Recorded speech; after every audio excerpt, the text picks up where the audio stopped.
सबको जय मसीह की। मैं भी आप सबके साथ मिलकर उस जीवित परमेश्वर का हृदय की गहराई से धन्यवाद करता हूं, जिसने हमारी जिंदगी का एक और दिन बढ़ा कर दिया और उसके राज्य के एक और दिन निकट होने के लिए परमेश्वर ने हमें मदद किया। प्रति भोर को प्रतिदिन उसका अनुग्रह हमें बना रहता है, इसलिए परमेश्वर का धन्यवाद हो।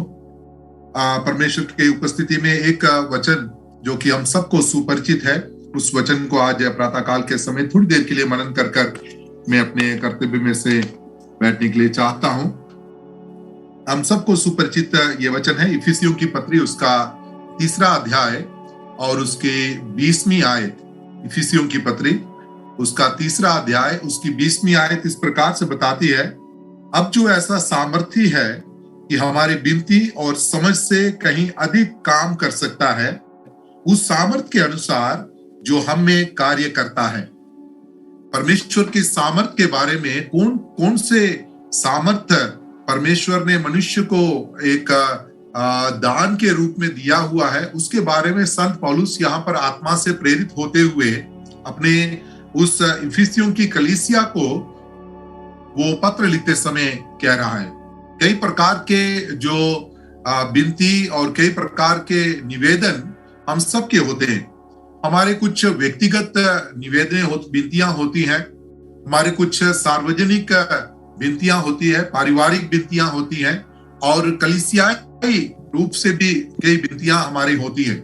लेकिन उन विनती से और समझ से बढ़कर जो विनती है, उस विनती के बारे में यहाँ पर परमेश्वर का दास संत पौलुस यहाँ पर आत्मा से प्रेरित होते हुए कहता है। कुछ विनतियां होती हैं जो केवल हम व्यक्तिगत रूप से जानते हैं, कुछ विनती है जो कलीसिया में खड़े होकर हम प्रार्थना के रूप में कहते हैं।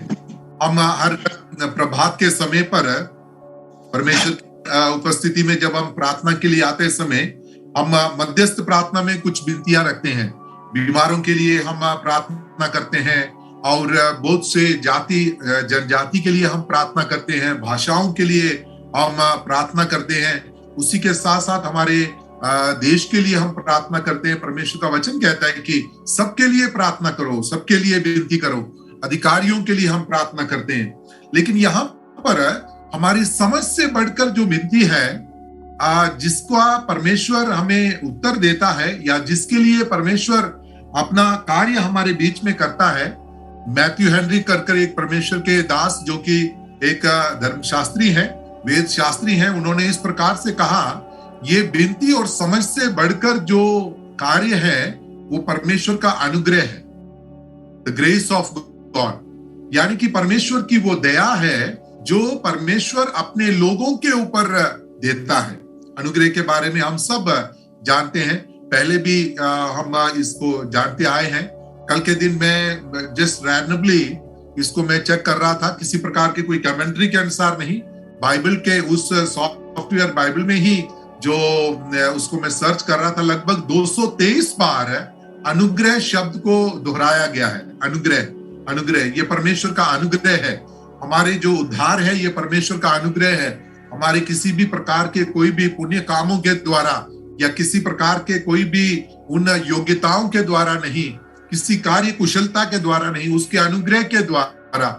उस अनुग्रह के बारे में परमेश्वर के दास कहते हैं, हमारे विनती और समझ से बढ़कर जो कार्य परमेश्वर कर सकता है वो उसका अनुग्रह है।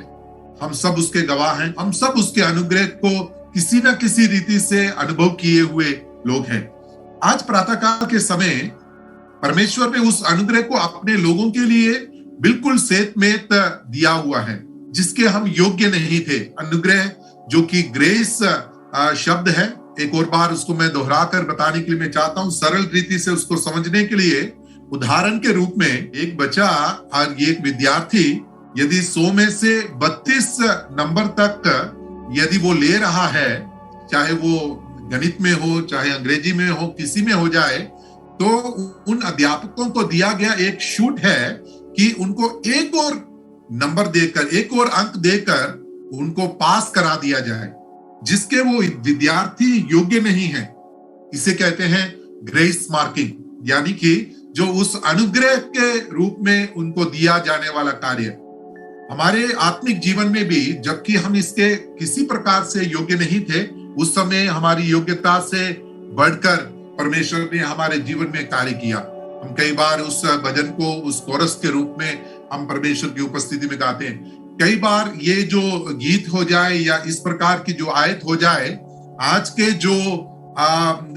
जो अमेरिका शास्त्र जो है, यानी कि वेद शास्त्र के रूप में जो बताया जाता है कि मसीही जीवन बहुत ही एक आशीषित जीवन है।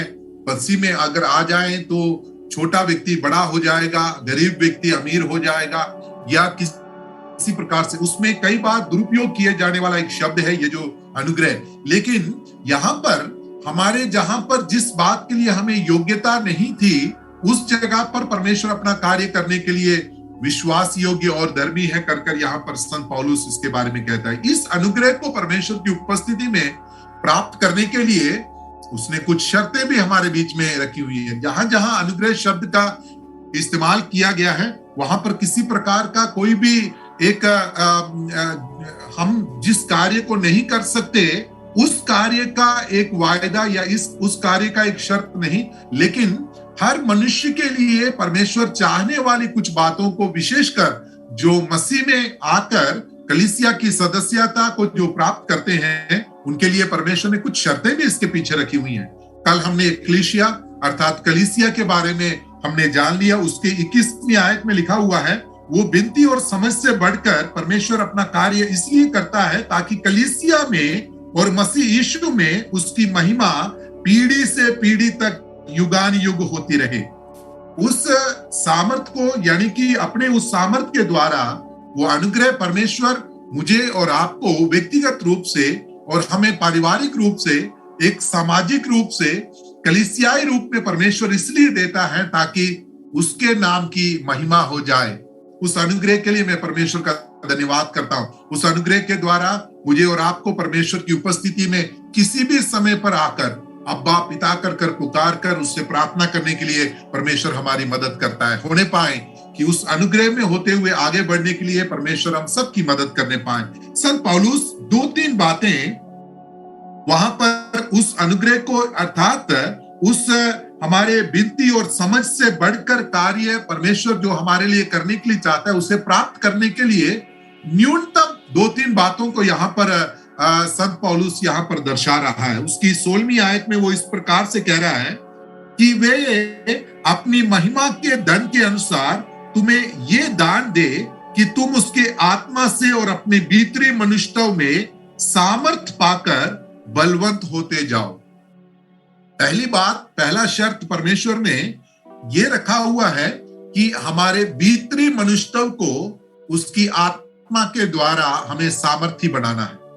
हमारे बाहरी मनुष्यत्व के बारे में हम सबको बहुत ख्याल रहता है। बाहरी मनुष्यत्व को बलवंत बनाने के लिए हम हर एक प्रकार के कोशिशें करते हैं, हर एक प्रकार के बातों का हम पालन करते हैं। विशेषकर इस कोरोना काल के दौरान हम हमेशा इस बात को जानते हैं कि हमें किसी प्रकार से ये जो वायरस है उससे हम कहीं शिकार ना हो जाएं, वायरस का शिकार ना हो जाएं, इसलिए हम अपने उस मास्क को हम लगाए रखते हैं, अपने हाथों को हम धोते हैं और बहुत हम ध्यान देते हैं कि कहीं ज्यादा भीड़ भाड़ वाली जगह में हम ना जाएं। ये बात हम क्यों करते हैं? ताकि हमारा ये बाहरी मनुष्यत्व यानी कि ये शरीर जो है किसी भी प्रकार से दुर्बल ना हो जाए, किसी प्रकार से ये बीमारी हालत में ना पड़ जाए, बिस्तरी हालत में ना पड़ जाए, या किसी प्रकार का शारीरिक रूप से संघर्ष हमको ना करना पड़े। और इस बाहरी मनुष्यत्व को संवारने के लिए हम बहुत सारे कार्यों को, बहुत सारी कोशिशों को हम करते हैं। अच्छे पौष्टिक आहारों को हम खाते हैं और हर एक प्रकार के उन शरीर की हम चिंता करते हैं। लेकिन यहाँ पर संत पौलुस जो है वो उस बाहरी मनुष्यत्व के बारे में नहीं, लेकिन उस भीतरी मनुष्यत्व के बारे में यहाँ पर बात कर रहा है। प्रातः काल के समय जो हम प्रार्थना में समय बिताते हैं, चाहे एकांत में हो जाए, चाहे सामूहिक रूप से हो जाए, हम जो परमेश्वर के वचन के सामने समय बिताते हैं, चाहे वो व्यक्तिगत रूप से मनन करने के लिए हो जाए या इस प्रकार से मिलकर हम परमेश्वर के चरणों में उस वचन को मनन करने के द्वारा हो जाए, उपवास के द्वारा हो जाए या अलग अलग कार्यों में स्तुति आराधना में समय बिताते हैं, ये हमारे आत्मिक उन्नति का कारण बनता है। हमारे उस भीतरी मनुष्यों के उस उन्नति के लिए इन कार्यों को हम करते हैं। आज सुबह के समय, प्रातः काल के समय परमेश्वर का वचन उस आत्मा के, जिस आत्मा के द्वारा लिखा गया, उसी आत्मा के द्वारा हमें एक और बार गंभीर करने के लिए वो चाहता है कि इन दिनों में परमेश्वर हमसे चाहता है कि वो हमारे विनती और समझ से बढ़कर वो अनुग्रह हम पर उंडेलने के लिए चाहता है हमारे हर एक जीवन के क्षेत्र में। लेकिन शर्त एक है, क्या हम अपने भीतरी मनुष्यों को उसकी आत्मा के द्वारा हम सामर्थी बना रहे हैं कि नहीं। हम जरा अपने आप को जरा हम टटोल कर देखें, परख कर देखें, जांच कर देखें कि हम उस भीतरी मनुष्यों को उसकी आत्मा के द्वारा सामर्थी बनाने के लिए कितना समय हम व्यतीत करते हैं। परमेश्वर का वचन यहाँ पर कहता है कि तो यदि हम उसको भीतरी मनुष्यों को यदि इस रीति से सामर्थी बना रहे हैं, तो हमारे समझ और विनती से बढ़कर परमेश्वर कार्य कर सकता है। दूसरी बात, उसकी 17वीं आयत में इस प्रकार से लिखा हुआ है, और विश्वास के द्वारा मसीह तुम्हारे हृदय में बसे। दूसरा एक शर्त यह है कि हमें अपने भीतरी मनुष्यों को उसकी आत्मा के द्वारा जब हम सामर्थी बनाते हैं, उतना ही काफी नहीं, सामर्थी बनाकर उसे खाली रखने के लिए नहीं, सामर्थी बनाकर यीशु मसीह को उस जीवन में बसाने के लिए यहाँ पर संत पौलुस आह्वान कर रहा है। हमारे समझ से और विनती से बढ़कर वो अनुग्रह को परमेश्वर से प्राप्त करने के लिए प्रभु यीशु मसीह की उपस्थिति 24 घंटे 7 दिन हमारे हृदय में बसने के लिए परमेश्वर चाहता है। बसने में और रहने में अंतर है।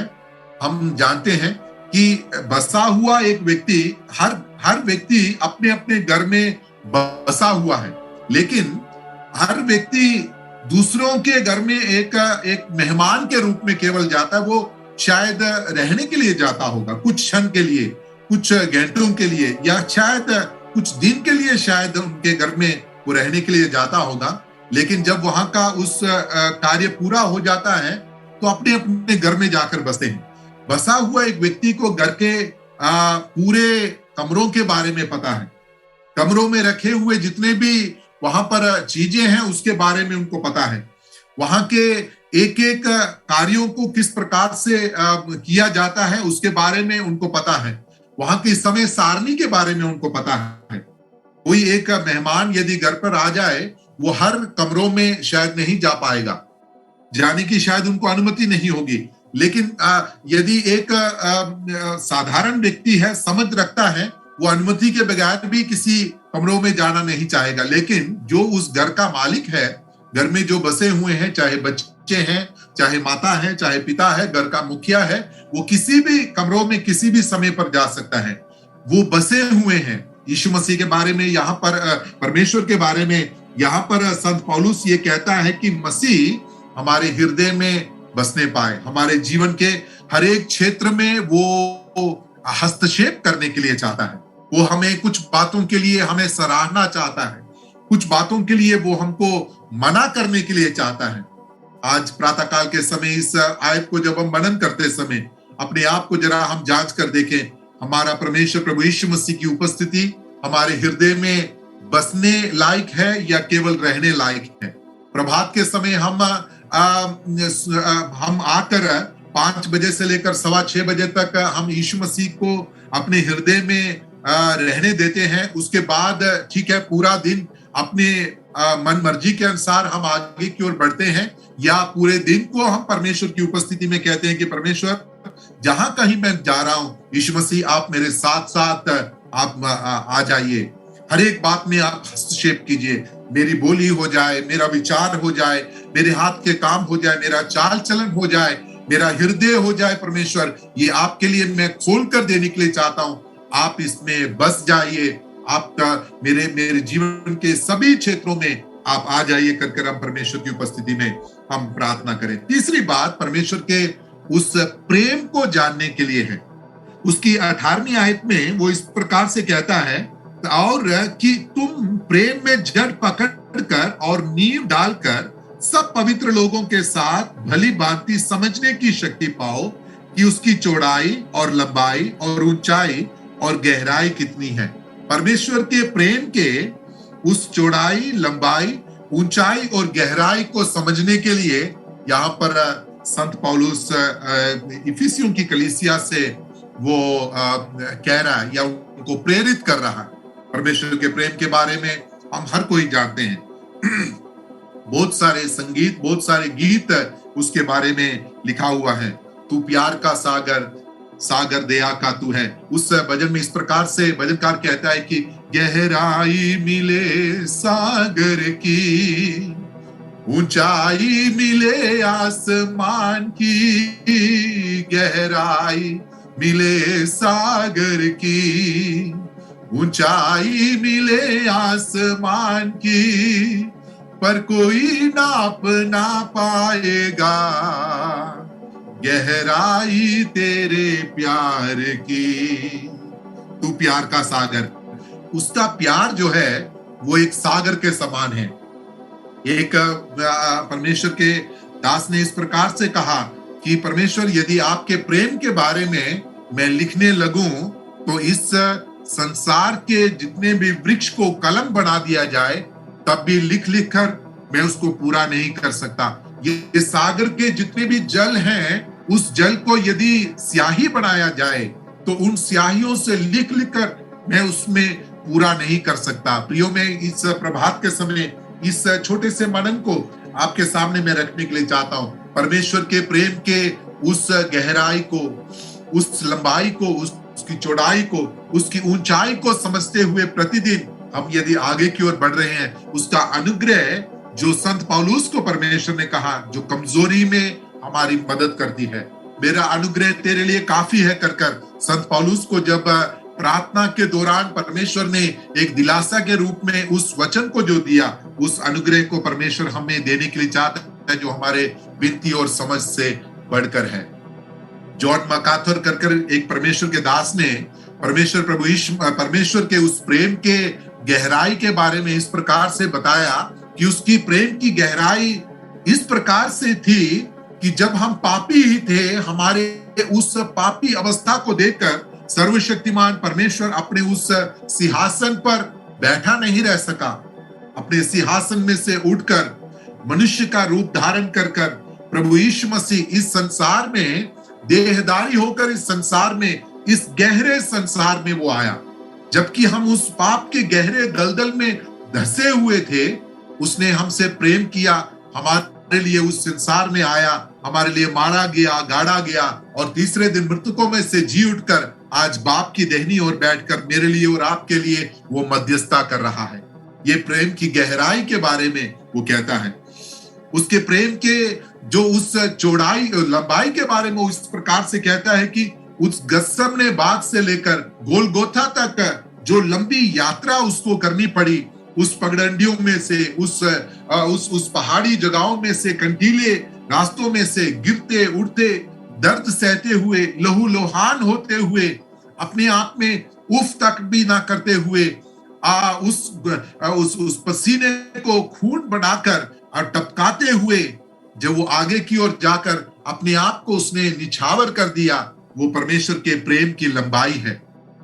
वो आगे की ओर कहते हैं कि उसके प्रेम की चौड़ाई इस प्रकार से है, जब हमने उनसे पूछा कि आप हमसे कितना प्रेम करते हैं, तब उसने अपने हाथों को, बाहों को पसार कर, बाहों को चौड़े कर कर क्रूस पर लटक कर मरकर उसने कहा कि इतना प्रेम मैं तुमसे करता हूं। आज प्रातः काल के समय क्या उसके प्रेम के उस चौड़ाई को हम मनन करने के लिए तैयार हैं? यहाँ पर समाप्त करने के लिए चाहता हूं। जॉन मकाथर आगे की ओर कहते हैं कि इतना ही नहीं, वो मरकर उस कब्र में जब उसको दफन कर दिया गया और दफन करने के बाद तीसरे दिन मृतकों में से वो जी उठकर मुझे और आपको लगभग 40 दिन तक और अपने अपने शिष्यों को, लगभग 500 शिष्यों को उसने दर्शन देकर, मैं तुम्हारे साथ हूं, जगत के अंत तक मैं तुम्हारे साथ हूं कहकर उनके देखते देखते उस जैतून के पर्वत पर वो सब उनके नजरों के सामने ही वो स्वर्गारोहण हो गया। हालेलुया। जिस प्रकार से वो गया है उसी प्रकार से वो वापस आएगा कर कर वायदा कर कर आज बाप की देहनी बैठकर उसके लिए वो इंतजार कर रहा है। कलीसिया के लिए वो इंतजार कर रहा है। यहाँ पर कलीसिया अर्थात कलीसिया में परमेश्वर की महिमा पीढ़ी से पीढ़ी होती रहने के लिए परमेश्वर ने जो अनुग्रह हमको दिया हुआ है, उस अनुग्रह में बड़े रहने के लिए परमेश्वर ने उस प्रेम के उस ऊंचाई को भी हमारे सामने बताया। इन 3 बातों को आज प्रातः काल के समय हम याद रखें। परमेश्वर के उस हमारे विनती और समझ से बढ़कर वो अनुग्रह परमेश्वर हम पर करने के लिए चाहता है, लेकिन शर्त एक ही है, उसकी आत्मा के द्वारा अपने भीतरी मनुष्यत्व को सामर्थ्य बना रहे हैं कि नहीं। दूसरी बात, यीशु मसीह क्या हमारे हृदय में बसे हुए हैं कि नहीं। तीसरी बात, उसके उस प्रेम के उस गहराई को, लंबाई को, चौड़ाई को और ऊंचाई को क्या हम प्रतिदिन मनन करते हैं कि नहीं। इस प्रकार से यदि हम आगे की ओर बढ़ रहे हैं तो परमेश्वर की उस अनुग्रह में बने रहने के लिए परमेश्वर हमारी मदद करेगा। इस वचन के अनुसार परमेश्वर हम सबको आशीष और बरकत दे।